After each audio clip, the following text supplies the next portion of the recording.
ہاں یہ بات بھی قابل غور و فکر ہے، شاہد علی نے سوچتے ہوئے کہا۔ پھر بیگم کی طرف دیکھ کر بولے، بتاؤ تمہارا کیا خیال ہے اس بارے میں؟ مردے کو ٹھکانہ لگانے کے لیے ہمیں کیا کرنا چاہیے؟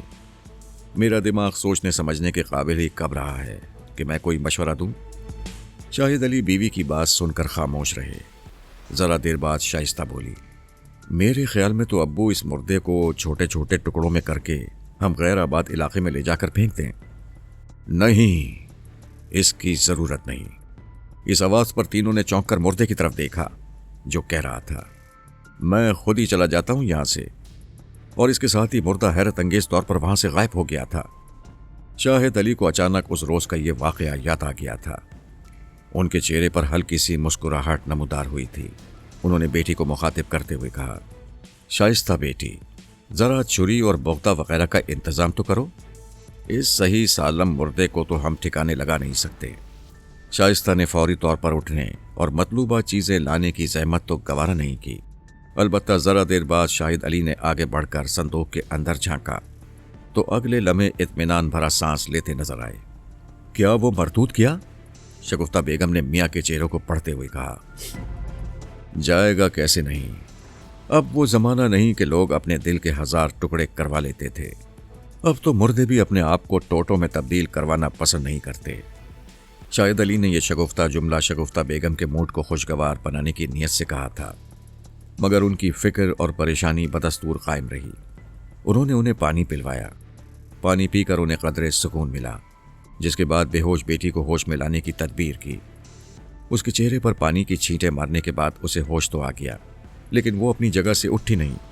اسے بھی اس بات کا ڈر تھا کہ یہ پراسرار مردہ دوبارہ آ جائے گا۔ شاہد علی کی حکمت عملی سے مردہ صندوق سے غائب ہو گیا تو انہوں نے بیوی بیٹی سے کہا، وہ تو گیا، اب تم لوگ اپنا کام کرو۔ صندوق میں گرم کپڑے، ارے واہ، آپ بھی کمال کرتے ہیں، شگفتہ بیگم پٹ سے بول پڑی۔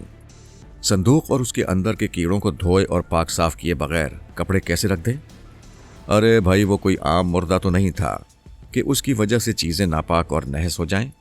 وہ تو، ہاں یہ بات بھی قابل غور و فکر ہے، شگفتہ بیگم تھوڑی پر ہاتھ رکھتے ہوئے بولی۔ اب شائستہ بھی اٹھ کر بیٹھ گئی تھی۔ اس بات پر واقعی غور و فکر کرنے کی ضرورت ہے، اس نے خیال آرائی کرتے ہوئے کہنا شروع کیا۔ آخر وہ کیسا مردہ ہے کہ بولتا بھی ہے اور اپنی بوٹیاں بنانے کے ڈر سے غائب بھی ہو جاتا ہے؟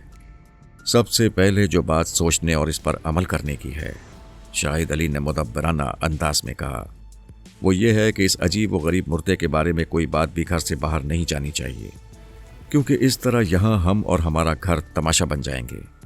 وہاں جانے کیا کیا پریشانیوں کا ہمیں سامنا کرنا پڑے گا۔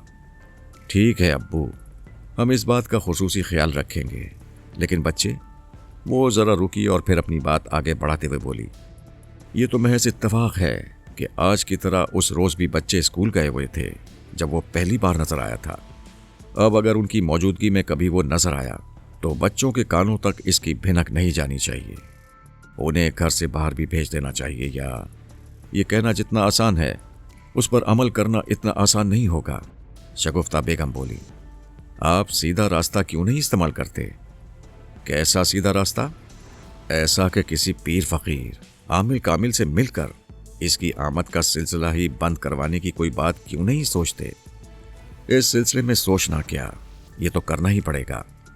مردہ کیس ہی کیوں نہ ہو، ہمارے گھر میں اس کی موجودگی 1001 شکوک و شبہات کو جنم دے گی، لہٰذا ہماری اولین کوشش تو اب یہی ہوگی کہ کسی بھی ترکیب سے اس کی آمد کو روکا جائے، اور پھر شاہد علی نے ایسا ہی کیا۔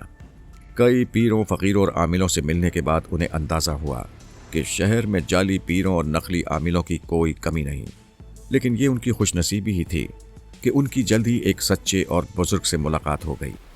انہوں نے شاہد علی کی زبانی اس مردے کی ساری کہانی سن کر کہا، بظاہر یہ باتیں قصہ کہانی جیسی لگتی ہیں، لیکن ایسا نہیں ہے کہ کوئی شاطر اور چالاک آدمی آپ لوگوں کو پریشان کرنے کی نیت سے اس شعبدے بازی سے کام لے رہا ہے۔ سید صاحب، یہ شاطر اور چالاک آدمی کون ہے؟ کیوں ہمیں پریشان کرنا چاہتا ہے؟ اور اس کی اس شرانگیز شعبدہ بازی سے ہم کس طرح محفوظ رہ سکتے ہیں؟ اس آدمی کے بارے میں کچھ نہیں بتاؤں گا، کیونکہ اس طرح دشمنیوں کا سلسلہ اور وسیع ہوگا۔ اس کے بارے میں بعد میں بتاؤں گا، کہ کیوں آپ لوگوں کو پریشان کر رہا ہے۔ رہی بات تدبیر کی تو اللہ کی ذات بابرکت سے امید ہے کہ اس کا کامیاب علاج ہو جائے گا۔ وہ ذرا رکے، آنکھیں بند کر کے کچھ دیر تک سوچتے رہے، پھر آنکھیں کھول کر بولے، بچوں کو کوئی ہفتہ عشرہ کے لیے گھر سے ہٹا دیں، کسی عزیز رشتہ دار کے گھر پہنچا دیں۔ اس دوران آپ لوگ از خود اسے مہمان بلائیں گے تو پھر ہم یہ تماشا دیکھنے آئیں گے۔ شاہد علی نے گھبرا کر کہا، ہم خود اسے اس مردود کو اپنے گھر دعوت دے کر بلائیں گے، جبکہ آپ یہ بھی ارشاد فرما رہے ہیں کہ کوئی تماشا بھی ہوگا؟ سید صاحب، جبکہ دوسری طرف سید صاحب کے چہرہ مبارک پر بڑی دل فریب مسکراہٹ تھی۔ وہ جب اچھی طرح شاہد علی کی گھبراہٹ کا لطف لے چکے تو گویا ہوئے، شاہ جی، اگر اس مردے کو بلائیں گے نہیں تو درپیش مسئلے کا حل کیسے ہوگا؟ جب تک دونوں فریق موجود نہ ہوں کوئی مسئلہ کوئی معاملہ کہیں حل ہوتا ہے؟ اور پھر آپ یہ کیوں بھول جاتے ہیں کہ اس کے آنے کے بعد آپ لوگ وہاں اکیلے نہیں ہوں گے، میں بھی وہاں موجود رہوں گا۔ اب شاہد علی کی بے کلی قدرے کم ہوئی اور انہیں خیال آیا کہ جو کچھ اس سے معاملہ طے کرنا ہے سید صاحب خود کریں گے۔ پھر ایسا ہی ہوا۔ وہ جمعرات کا دن تھا۔ سید صاحب ظہر کی نماز سے فارغ ہو کر شاہد علی کے گھر آ گئے تھے۔ آنے کے بعد انہوں نے ایک نظر گھر پر ڈالی۔ ٹھیک ہے، چھوٹے بچوں کو تو آپ نے غالباً اپنی سسرال اور ننیال بھجوا دیا ہوگا، مگر بڑا بچہ کہاں گیا ہے؟ شاہد علی چونکے بغیر نہیں رہے تھے۔ بڑے بچے سے ان کی مراد یقیناً احمد علی سے ہوگی، لیکن اس سارے فسانے میں تو اب تک اس کا نام کبھی نہیں آیا تھا۔ یہ انہوں نے احمد علی کا نام لیے بغیر اس کے بارے میں کیوں پوچھا؟ آپ نے بتایا نہیں شاہد جی کہ آپ کا بڑا بیٹا کہاں ہے؟ وہ جی، اندرون سندھ ہماری تھوڑی سی زمینیں ہیں جو قابل کاشت ہیں۔ احمد علی ان کی دیکھ بھال کے لیے اکثر وہاں چلا جاتا ہے، وہ اب بھی وہیں ہے۔ سید صاحب نے کوئی جواب نہیں دیا۔ اطمینان سے بیٹھنے کے بعد بولے، آنے والے مہمان سے پہلے آپ ذرا میری مہمانداری کر لیں، پانی کا ایک جگ بھر کر اور ایک گلاس لے آئیں۔ شاہد علی نے بیوی کو آنکھ کے اشارے سے کچن کی طرف جانے کو کہا تھا۔ اچانک سید صاحب بول پڑے، بس پانی سے بھرا جگ اور گلاس لاؤ گی، اس کے علاوہ اور کچھ نہیں۔ شگفتہ بیگم پانی سے بھرا ہوا جگ اور گلاس ہی لے آئیں۔ وہ دل ہی دل میں سوچ رہی تھیں کہ اچھا شخص ہے، چائے بنانے کی مشقت سے بچا لیا۔ سید صاحب نے اپنے ہاتھ سے گلاس میں پانی اڈیلا اور زیر لب کچھ پڑا، پانی میں پھونک ماری اور پھر وہ پانی بسم اللہ کہہ کر 3 گھونٹ میں پی گئے۔ کچھ دیر تک آنکھیں بند کیے خاموش رہے، پھر آنکھیں کھول دیں۔ شاہد علی ان کی بیگم اور بیٹی کو دیکھ کر کہا، میری چند باتیں یاد رکھیے گا اور ان پر اسی طرح عمل کیجیے گا جس طرح میں کہوں۔ تینوں نے اپنے سروں کی جنبش سے یقین دلایا کہ ہم ایسا ہی کریں گے۔ جب وہ مردہ نمودار ہو جائے، سید صاحب نے اپنی بات آگے بڑھائی، تو میرے اشارے پر جس کو میں کہوں وہ گلاس کا پانی اٹھا کر اس مردے کے گرد اس طرح ڈالے کہ وہ اس حصار کے گرد گویا بند ہو جائے۔ تینوں نے پھر اس بات میں سر ہلا دیا۔ میرے اور اس کے درمیان جو مکالمے ہوں ان میں آپ میں سے کوئی بھی دخل اندازی نہ کرے جب تک میں نہ کہوں۔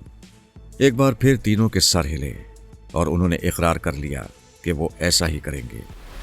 اب یہاں ڈرائنگ روم سے باہر نکل کر مجھے کوئی ایسی صاف ستھری جگہ دکھائیے جہاں اس مردے کو بلایا جائے اور اس سے ملاقات کی جائے۔ شاہد علی نے بیوی اور بیٹی سے کچھ گھسر پسر کی، اس کے بعد انہیں بنگلے کے لان کی طرف لے گئے۔ یہاں خاصا بڑا صحن تھا، پختہ اور صاف ستھرا، اوپر سائبان۔ یہاں آ کر اس جگہ کو دیکھ کر سید صاحب بولے، ہاں یہ جگہ بہت مناسب ہے، جائیے وہ پانی کا جگ اور گلاس لے آئیے۔ پانی کا جگ اور گلاس آ گیا تو خود ایک کرسی پر بیٹھ گئے اور اس کے قریب رکھی ہوئی میز پر پانی کا جگ اور گلاس رکھ دیا۔ آپ لوگ تھوڑا پرے ہٹ کر کھڑے ہو جائیں، یہ کہہ کر انہوں نے گلاس میں پانی ڈالا اور جیب سے تسبیح نکال کر کچھ پڑھنا شروع کیا۔ تھوڑی دیر بعد پہلے گلاس کے پانی پر پھونک ماری، پھر اپنے اوپر، اس کے بعد دوبارہ کچھ پڑھنے لگے۔ اب کی بار انہوں نے جگ کے پانی پر دم کیا اور اس کے بعد ادھر منہ کر کے پھونک ماری جہاں گھر کے تینوں افراد کھڑے تھے۔ ایک بار پھر آنکھیں بند کر کے کچھ پڑھنے لگے اور تسبیح کے دانے متحرک ہو گئے۔ مجھے کس نے یاد کیا ہے؟ کیوں بلایا ہے؟ اس آواز پر سید صاحب نے اپنی بند آنکھیں کھول دی تھیں۔ سامنے صحن کے پختہ فرش پر ایک مردہ چت لیٹے ہوئے نظر آیا۔ اس کی آنکھیں کھلی ہوئی تھیں اور وہ بالکل تر و تازہ مردہ دکھائی دے رہا تھا، جیسے بس ابھی ابھی دم نکلا ہو۔ تمہیں شاہد علی اور ان کی فیملی نے بلایا ہے میرے ٹوٹے کرنے کے لیے؟ ارے نہیں، سید صاحب نے ہنستے ہوئے کہا، تمہیں ٹوٹے کر کے اب انہیں کیا ملے گا جبکہ تم پہلے ہی مر چکے ہو، مردہ حالت میں ہو۔ انہوں نے تو تمہیں مذاق میں ٹوٹے کرنے کو کہا تھا، جبکہ اب تو یہ بھی معلوم ہو گیا ہے کہ تم جس طرح خود بخود آتے ہو واپس بھی خود بخود چلے جاتے ہو۔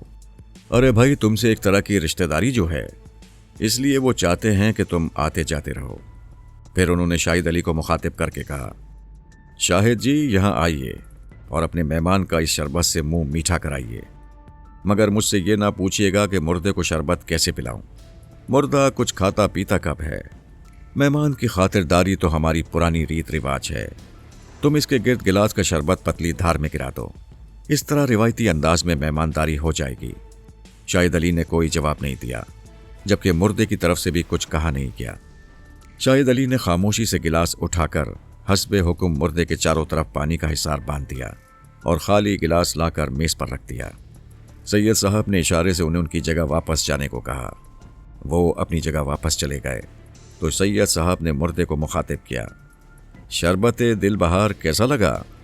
اپنے نام کی طرح بڑا خوشگوار محسوس ہوا، عجیب ٹھنڈک اور دل کو فرحت پہنچائی اس نے۔ شکریہ، یہ کہہ کر سید صاحب ذرا رکے اور پھر بولے، تم کون ہو دوست، اور اس گھر میں بن بلائے کیوں آ جاتے ہو؟ تمہارا سوال جتنا آسان ہے اس کے لیے جواب دینا میرے لیے اتنا ہی مشکل ہے۔ پھر اس نے ایک لمبی ٹھنڈی آہ بھری، اس کے بعد بولا، بس یہ سمجھو میں چڑی کا غلام ہوں، اپنی مرضی سے کوئی کام نہیں کرتا۔ میری باغ دوڑ جس کے ہاتھ میں ہے میں اسی کے اشارے پر ناچتا ہوں۔ یہ تو میں بھی جانتا ہوں دوست کہ تم ایک مردہ ہو اور زندہ لوگوں کی طرح اپنی مرضی سے کچھ نہیں کر سکتے، لیکن وہ کون ہی جو تمہیں، میرا مطلب ہے ایک مردے کو آلائے کار بنا کر اپنا کوئی مقصد پورا کرنا چاہتا ہے؟ اور آخر وہ مقصد کیا ہے؟ یہ سب کچھ میں تم کو نہیں بتا سکتا، بس اپنے بارے میں اتنا بتا سکتا ہوں کہ محض ہارٹ اٹیک کی وجہ سے میری موت واقع ہو گئی تھی۔ ہسپتال والے میرا پوسٹ مارٹم کرنا چاہتے تھے، مگر کچھ لوگوں کو اس بات پر اعتراض تھا کہ جب یہ بات واضح ہے کہ موت حرکت قلب بند ہونے کی وجہ سے ہوئی ہے تو مردے کو چیرنے پھاڑنے کی کیا ضرورت ہے، اور اس بات پر وہ بغیر پوسٹ مارٹم کے مجھے ہسپتال سے لے گئے۔ لیکن وہ میرے لواحقین نہیں تھے، کوئی اور لوگ تھے جو مجھے اپنے مذموم مقاصد کے لیے استعمال کر رہے تھے۔ تمہاری باتوں سے اندازہ ہوتا ہے کہ تم اپنے موجودہ حالات سے خوش نہیں ہو۔ کیسے خوش ہو سکتا ہوں؟ مرنے کے بعد تو قبر ہی مردے کی اصل آرام گاہ ہوتی ہے، جس سے مجھے محروم کر دیا گیا ہے، اور مصنوعی طریقے پر مجھے مرنے کے بعد بھی زندہ رکھنے کی کوشش کی جا رہی ہے۔ مصنوعی طریقے سے تمہارا مطلب غالباً یہ ہے کہ تمہارے اندر کوئی بدرو ڈال کر تم سے حسب منشا کام لیا جا رہا ہے؟ جی ہاں، بات کچھ ایسی ہی ہے، لیکن مجھے اس کا کوئی صحیح اندازہ نہیں۔ تمہارا اچانک رونما ہونا اور پھر ایک دم غائب ہو جانا بھی کچھ عجیب سی بات لگتی ہے۔ اس بارے میں تم کچھ بتا سکتے ہو؟ جی نہیں، میں کچھ نہیں بتا سکتا، یہ میرے لیے بھی حیرت کی بات ہے۔ البتہ کہہ کر وہ رک گیا۔ ہاں بتاؤ، رک کیوں گئے؟ ایک بار میں کہیں سے واپس گیا تو وہاں اپنے آپ کو پہلے سے موجود پایا۔ میرا مطلب ہے وہاں میرا مردہ جسم پہلے سے موجود تھا۔ ابھی سید صاحب نے اس کی بات پر کوئی اظہار خیال نہیں کیا تھا کہ مردہ ایک دم بے چین نظر آنے لگا۔ اوہ، وہ پہلو بدل رہا تھا۔ مجھے واپس جانا چاہیے، مجھے واپس بلایا جا رہا ہے، مگر میرا جسم یہاں سے کیوں نہیں اٹھ رہا ہے؟ تم اب یہاں سے اٹھ کر وہاں نہیں جا سکتے، سید صاحب نے پر اعتماد لہجے میں کہا، جہاں سے تمہیں بھیجا گیا ہے۔ لیکن اس طرح تو بہت گڑبڑ ہو جائے گی، وہ لوگ میرا حشر نشر کر دیں گے۔ تم وہاں جاؤ گے تب ایسا ہوگا نا، جبکہ یہاں تمہارا کوئی بال بھی بیکا نہیں کر سکتا۔ لیکن میں یہاں کیسے رہوں گا؟ کب تک رہوں گا؟ اب تم یہاں نہیں، اپنی آخری آرام گاہ میں رہو گے۔ اور سید صاحب نے جیسا کہا تھا ویسا ہی ہوا۔ انہوں نے اسی خاموشی کے ساتھ اس کے کفن دفن کا بندوبست کر دیا کہ کسی کو کانوں کان خبر نہیں ہوئی۔ غالباً یہ کام ان کے موکلوں کے ذریعے ہوا یا پھر کسی اور روحانی عمل کے ذریعے۔ چلیے، یہ خطرہ تو اب ٹل گیا۔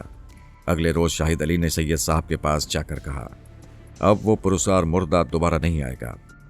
وہ مردہ تو دوبارہ نہیں آئے گا، لیکن یہ آپ کیسے کہہ سکتے ہیں کہ خطرہ ٹل گیا؟ جی، اب کیسا خطرہ؟